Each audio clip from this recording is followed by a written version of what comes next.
To all my hustlers, dreamers, love dealers, I'm that kind of girl. Work hard, play hard, for my own heart, might just rule the world. I'm on fire, can you feel the heat? You can try to, but you can't stop me. This is Marcy Burrows and Carol O'Savin hosting the Midlife Mavens podcast, where we chat candidly about sex, love, relationships, and life for women in their 40s, 50s, 60s, and beyond. We're both psychologists who specialize in relationships and sexuality, but this isn't therapy.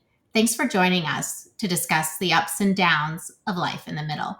We hope our conversations inspire and empower you. A quick disclaimer. We're both psychologists who specialize in relationships and sexuality, but this isn't therapy. This podcast is for educational purposes only and is not a substitute for professional services from a psychologist or other qualified mental health professional. The use of any products or services purchased by you as a result of this podcast does not create a healthcare provider-patient relationship between you and any of the experts affiliated with this podcast. Let's get into today's episode.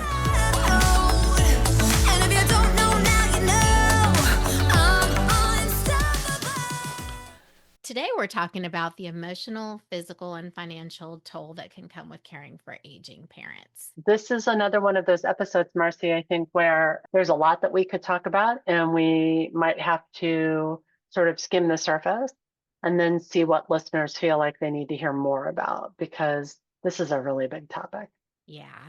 We'll do the best we can, and we can always dive in deep in future episodes. And I think it's important for us to keep in mind as we're talking today, Marcy, that there's a range of experiences that we're speaking to here, right? There are some folks out there who have great relationships with their aging parents, and there are some folks out there who have less than great experiences with their aging parents. And so we want to make sure that we're validating that range of experiences and not making statements that make it sound like it has to always be a certain way. Yeah, I think a lot of times people feel a lot of pressure in terms of what you're supposed to do in this situation. And I just don't think that there's a clear supposed to, that everybody's experiences are so different. And what's going to work for one person is going to be really different than what might work for somebody else. And I've had some clients for which that assumption that you should do it this way, they're your family, you should respond this way, you should want to spend all your time with them, those kinds of messages, where that was more difficult to navigate and deal with than was the loss of their parent. So I'm real sensitive to the idea that we put any of these kinds of expectations on everybody, that it always should look, family is more important than everything. And that is not true for everybody, and should not be true for everybody. Right. And I think especially when we're looking at the age range that our podcast is geared towards, there's so much, as we've talked about in other episodes, there's so much that we're trying to balance at one time. And that if you have to put too much focus into one area, everything else kind of falls out of balance. And that can really complicate things. Yeah. And I think there are a lot of both physical and logistical demands that come with moving into this phase of our lives with our parents. And it can be very different depending on if you have siblings who are helping Right. versus siblings who are not helping, if you live locally to your family or not. I've heard a lot of folks talk about they had to abandon their career or their life in wherever they were living because their parent needed support and they needed to move back to be able to be closer to them. So I think there can be a lot of juggling is a theme in lots of the podcast Yeah. episodes that we talk about. And I think it's Yeah. especially true in this one. Lots And to juggle. And I think another difference that could really be a factor in how things are managed is the resources that you may have financially, and also the resources that your parent may have financially, and the preparation that they've done ahead of time can make Yeah. a huge difference as well.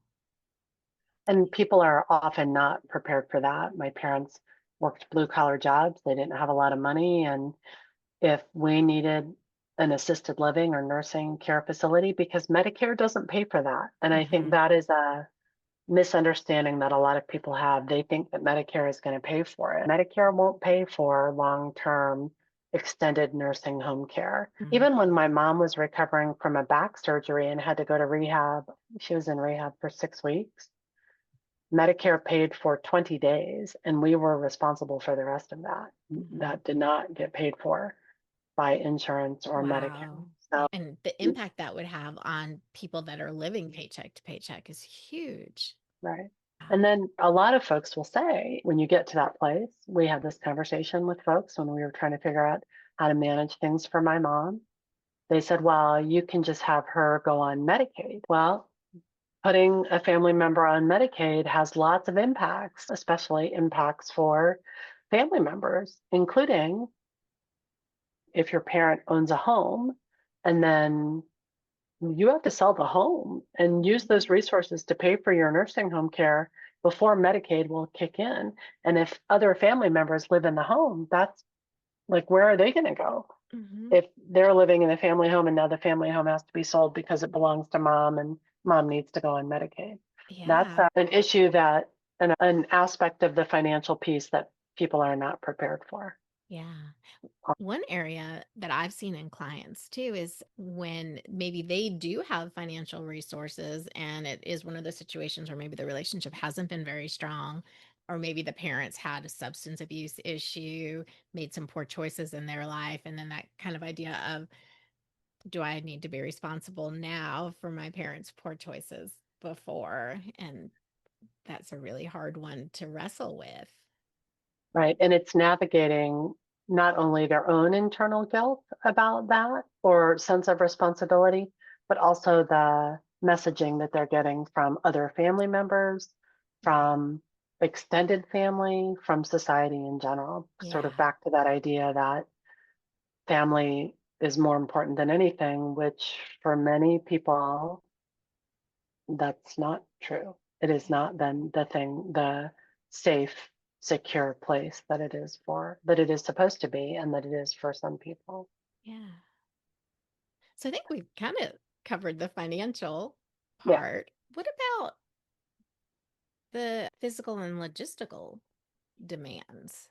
We talked a little bit about balancing career and, how do you, what do you do if you have to take extended time off in order to be there for a parent? I was thinking as you were talking about that earlier in the episode, that it's interesting that we have maternity leave, but I don't know that there's really, I think you can get like funeral leave in a lot of jobs, but I don't think we have anything where you can take leave. Maybe FMLA would apply for parents, but it's not something that's as set up as when somebody's born. It's curious because my sister is in the role of caring for my mother. My mother lives with my sister, and my sister is her primary caretaker. And my sister works from home primarily, so that, like, she's there all the time, but when she has to take my mom to medical appointments or something, I don't know what she's doing. Does she have a standing FMLA sort of agreement with her company, or does she have to take leave time in order to do that? I honestly don't know, but I do think it would be FMLA that would cover an individual for that. But then the reality still becomes, I guess it ties back to the financial piece, right? If FMLA protects your job, but it doesn't pay you if you run out of leave time. So if you've used all of your leave time to take your aging parent to appointments or to provide medical care and you don't have any leave time yet and you need more time off, you'll still have a job to go back to, but you won't have a paycheck coming in if you're taking leave without pay. Or if you're like us, we're self-employed. There's no such thing as FMLA and we don't get paid. And also, I would think if I went an extended period of time without seeing my clients, they probably would and should find other therapists. So, people that are self-employed don't have that option. And depending on the type of self-employment, we have rules about where we can be when we are seeing patients. Right. But other people, if you do a bookkeeping business online, I think you can be in lots of different places in order to do that without having to be in a specific location. So maybe in some ways, self-employment would make things a little bit more manageable. It depends on what kind of self-employment. Right. Yeah. If you're providing an in-person service, then that's not possible. Right. Yeah. Right. Or you have product and you have to prepare product to be shipped or something. That's not going to work. Right. And then there's the actual physical demands of caring for an aging parent. Sometimes things like mobility issues for the parent, being able to, are you able to help move them in and out of a wheelchair, for example, or in and out of a bed, and the physical demands on your body can be And challenging. then there's not just the physical demands. When my dad was aging and in poor health, my mom needed to be in the hospital for a period of time. And so I went home. At the time I was employed by somebody else. And so I went home. I took time off to go home and be with my dad, who couldn't be home alone while my mom was going to be in the hospital. And I learned things then about what he could and could not do for himself. And there were things like taking himself to the toilet and cleaning up after himself that he could not do, that I was not comfortable doing for him. Yeah. And so then those kinds of things, those kinds of situations that you have to figure out. I learned a lot about devices that are available out there to help people in those kinds of situations. It helped us figure out a way to manage that for my dad that wasn't uncomfortable for me or for him. Yeah. And I think similarly with my dad, he didn't feel comfortable with me doing that role. And I remember at one point there was no other option in having to be like, I'm sorry, Dad, this is just how it's got to be. But that it felt horrible to know he was uncomfortable. I think in his mind I was always going to be his little girl, and that's not something that he felt comfortable with at all. Yeah. So that's the emotional struggle, right? Like the emotional challenge of figuring out how do you navigate that? Because if you can't afford to have home health come in every day to be there and you're doing that yourself, then how does your parent feel about that? How do you feel about that as the person doing the caregiving? And does it always fall to one person? If you have siblings, for example, does it always fall to one person? Right. Because they're comfortable. There's a lot to sort through for family. Yeah. And then there's the issue of, do you care for them at home, or do you put them in some kind of assisted living or memory care, or whatever the issues are with them? I think that's a hard one. Yeah, how do you know when you've reached that point, right? When care can be, when it's not a good idea for care to be provided at home anymore, not because there's nobody there to do it, but just because the caregiver stress is too much of a demand on the caregiver, and the person would be better off in a facility, which wraps us right back to the financial piece, whether or not you can afford it. A family, whether or not a family can afford it. Right. I'm afraid this is going to be another one of those episodes where we find ourselves raising a lot of issues for which there are no clear answers. Absolutely. Unlike the ones where there are some really clear answers about what to do in these situations. That's not what this episode is about. Definitely not. And I'm realizing it's very circular too. Like, yes, every area we cover seems to circle back to another one. There's emotion, there's financial, there's logistics and physical. That's all wrapped up in every piece of it. Yeah. We wanted to briefly interrupt the episode today and remind you that Marcy and I are both psychologists and would be happy to consider working with you if it seemed like it would be helpful. If any of the content that we've talked about in any of our episodes brings up issues that you would like to explore with a psychologist, we want to make sure that you all have our contact information. If you're interested in working with either one of us, we both offer 15-minute consultations to assess if it seems like would be a good fit for your therapeutic needs. You can go to my website, which is Marcy, M-A-R-C-I, Burroughs, B-U-R-R-O-U-G-H-S, PhD-C-S-T.com, or Carol's website, which is drosaben.com, drosaben.com. We also have our websites in the YouTube channel notes for this episode. And now back to our episode.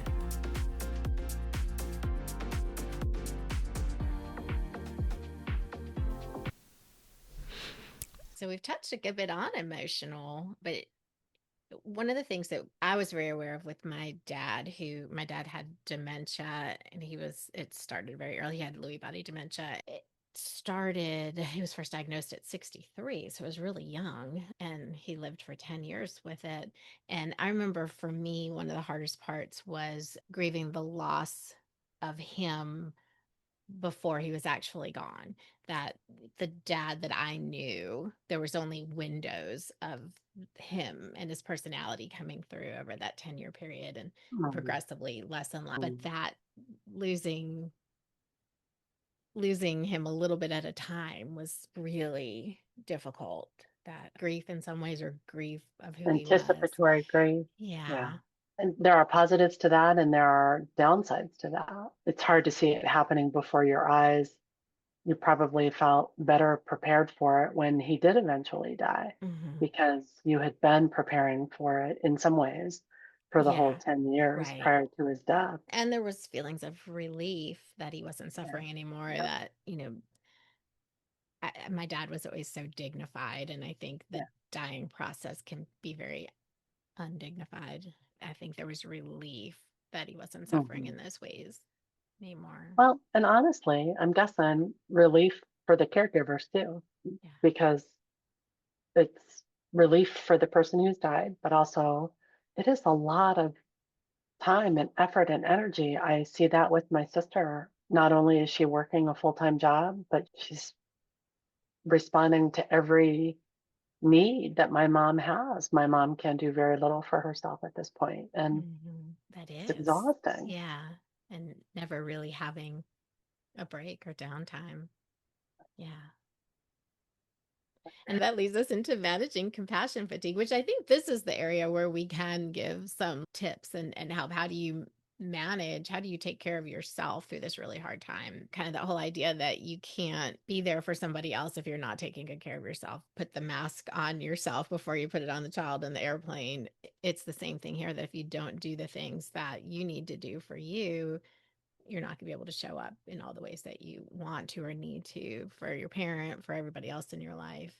And that can be hard for some families to justify or manage the guilt of letting somebody else help when they are there and they could do it. But they are underestimating the impact, I think, of the compassion fatigue that will come from potentially years or maybe even just months of constantly having to be the one responding to the person. And so figuring out a way to rotate some of those responsibilities, even if it's just with helpers. I know my mom, this is ironic given that my mom now needs help, but after my dad died and before my mom started to struggle so much, she worked for a company called Seniors Helping Seniors. And she would go fill in for caregivers who were caring for elderly spouses or elderly parents and needed a break. And mom would go, and she would get paid a little bit by the company to go and sit with Mrs. Johnson, for example, for 3 hours while Mr. Johnson went to the grocery store. My mom, as a senior, could do for these other people who were struggling, and just give them some company and maybe give their caregiver a break of some sort, which I think could be a real helpful thing for lots of folks in this position. Yeah. First of all, what are some of the ways to know that you're burnt out? Maybe we could spend a little bit of time talking about what compassion fatigue or burnout might look like, and then some of the things that maybe you can do if you're experiencing that. I think if you find yourself responding with frustration or shortness or irritation to a request from your parent, that can be an indication that you're feeling a little burnt out or overburdened by the demands. Yeah, I think having a shorter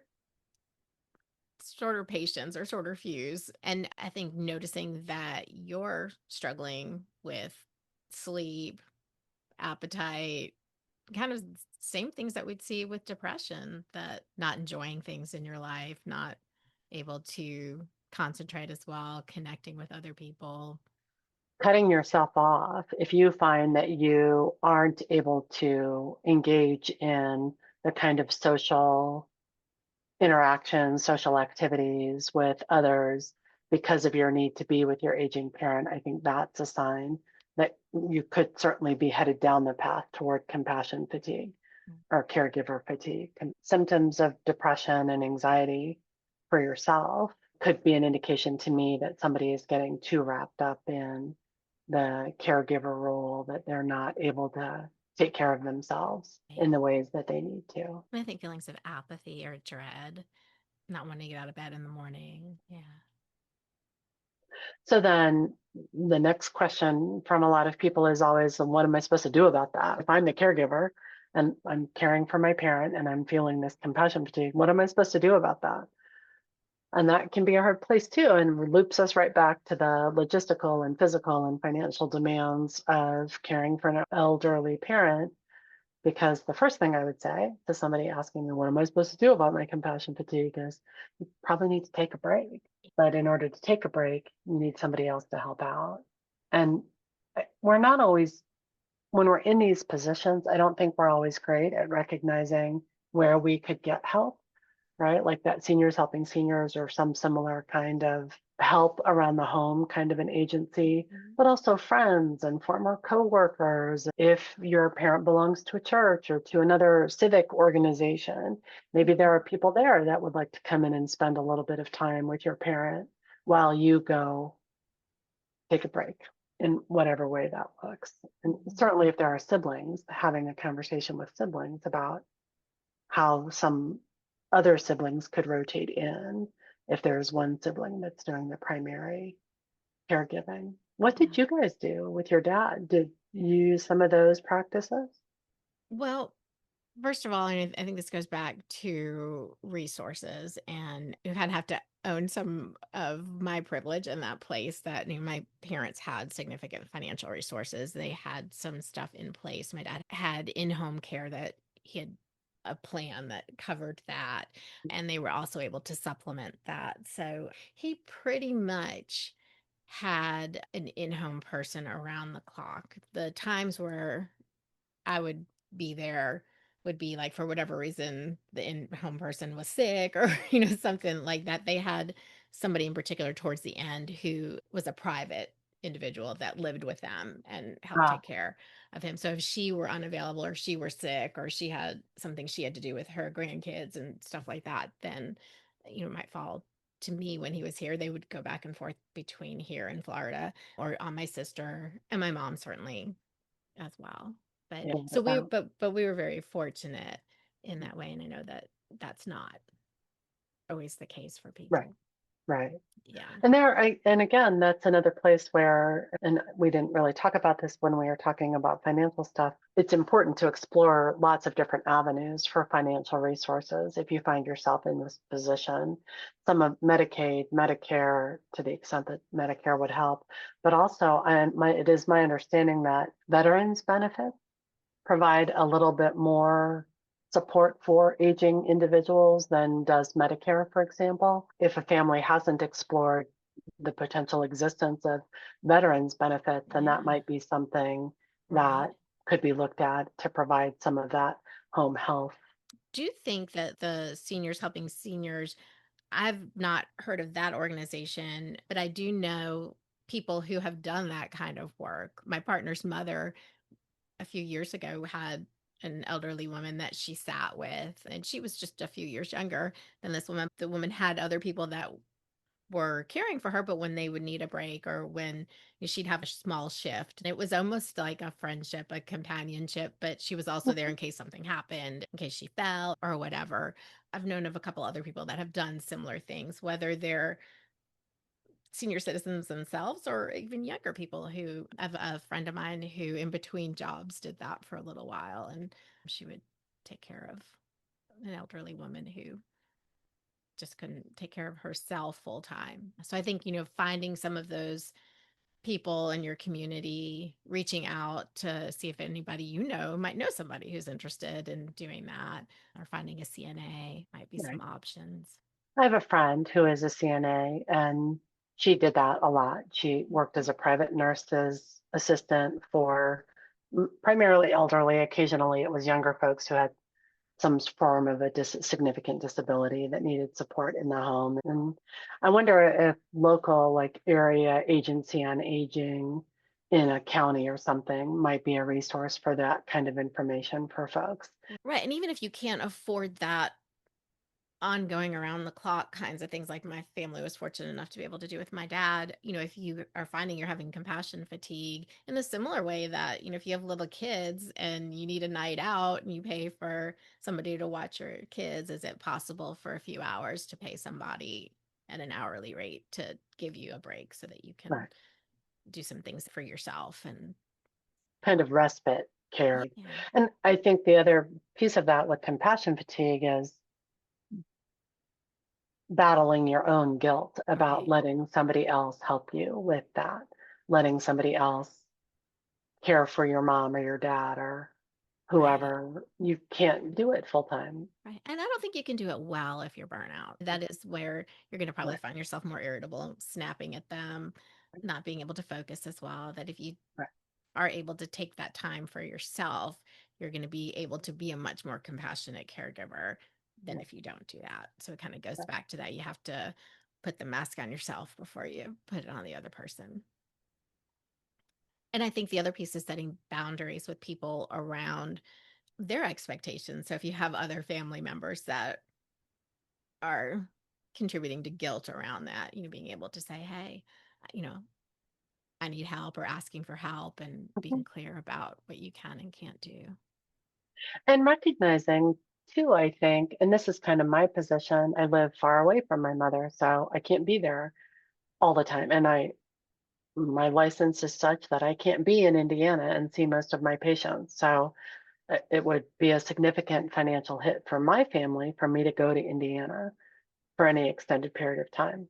My sister lives there. My mom lives with my sister, but I have financial resources that I can provide some financial resources to Mm-hmm. help pay for some things like a home health nurse or a home health aide to come in periodically, devices that we might need to help my mom be moved around the house a little bit more easily. I have the financial resources to be able to pay for that, even though I can't be there physically in person the way Mm-hmm. that my sister can. And that's another way to help balance some of those things so that whoever is there, it doesn't feel like it's all falling on them, that Yeah. it's taking all their time and their energy and their financial resources as well. So, Mm-hmm.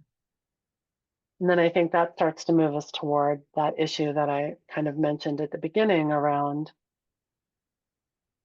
if you haven't had a great relationship with your family member and now they need care, how do you navigate that? Right. And how do you navigate the guilt that comes with that, other people's expectations that come with that, the sense of obligation that many people report feeling when their parent is in that aging process and they just don't want to be the person caring for Mm-hmm. their elderly parent in that situation. Yeah. And it Oh, can be very difficult, very complicated, and multi layered right. what feelings that come up in those situations. Right. I think we both have had clients where this has been an issue, working through maybe histories of abuse or neglect, and that feeling of, well, they weren't there for me. They weren't kind or compassionate with me. And then now here's Hmm. this expectation that I be there for Hmm. them. It can be really triggering and painful and bring up a whole lot of emotions.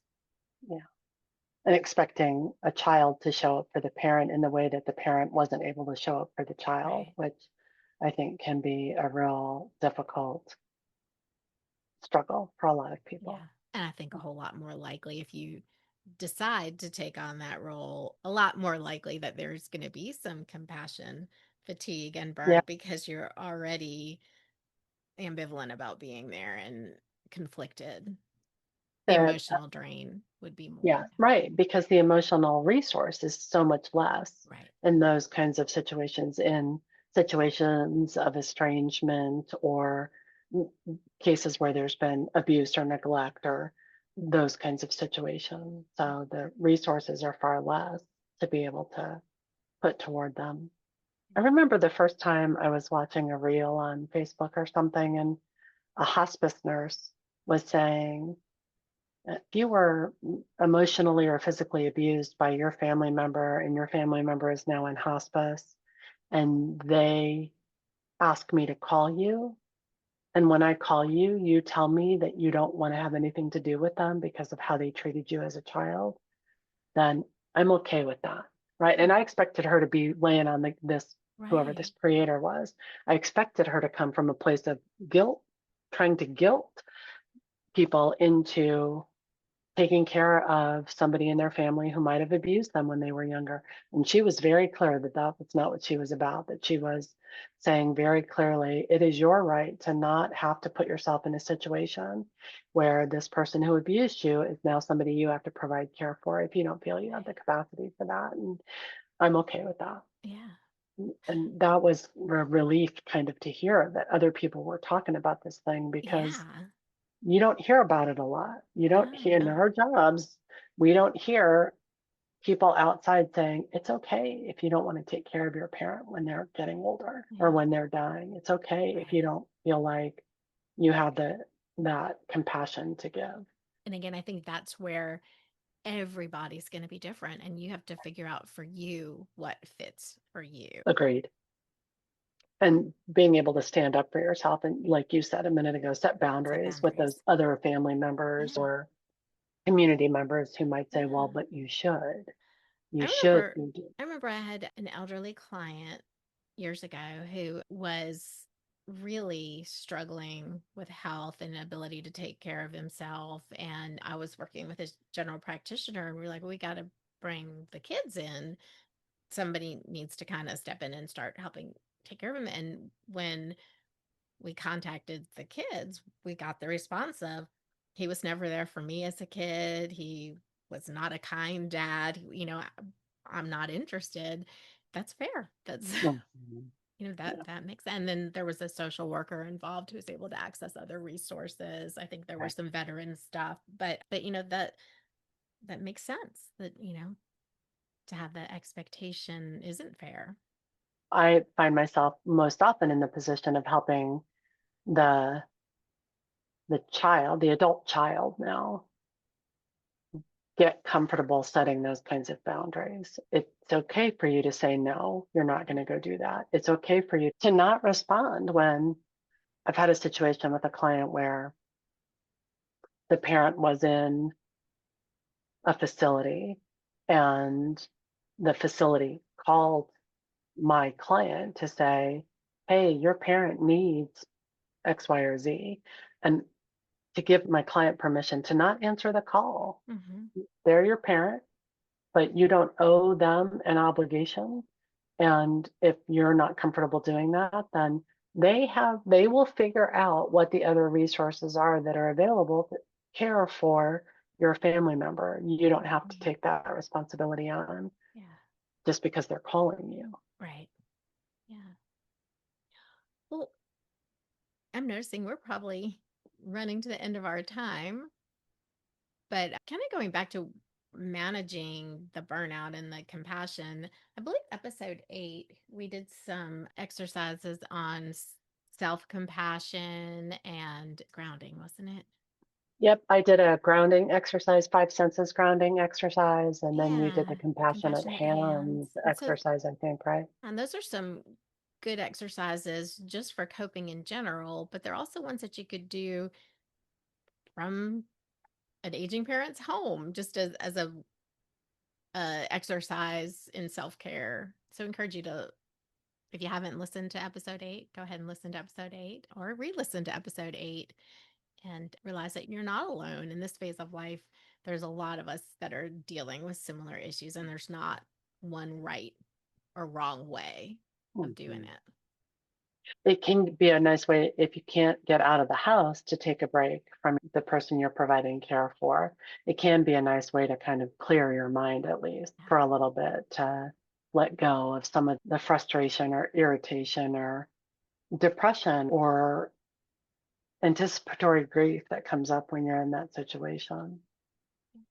I do think for some folks, finding a therapy group or a support group, there's often, especially, I see it more in the realm of dementia support groups for caregivers for patients with dementia.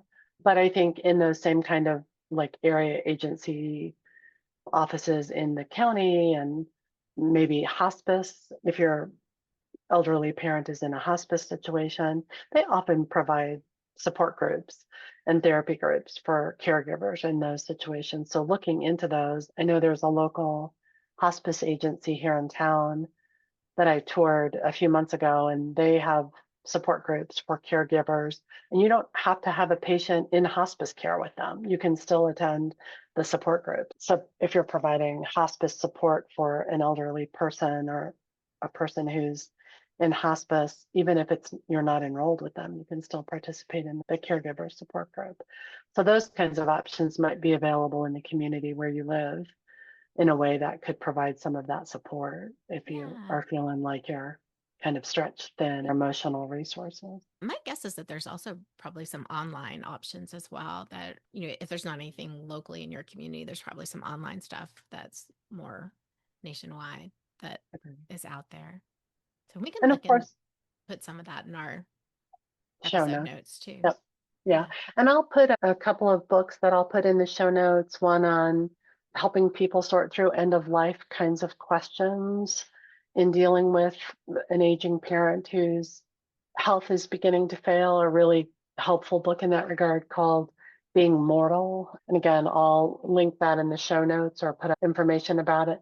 And then there's another one that I'll add called Rules of Engagement, that's for adult children or elderly parents when there is estrangement in the family that is causing issues. And there might be some information in there that could be helpful in navigating some of those issues, end of life kinds of concerns as well.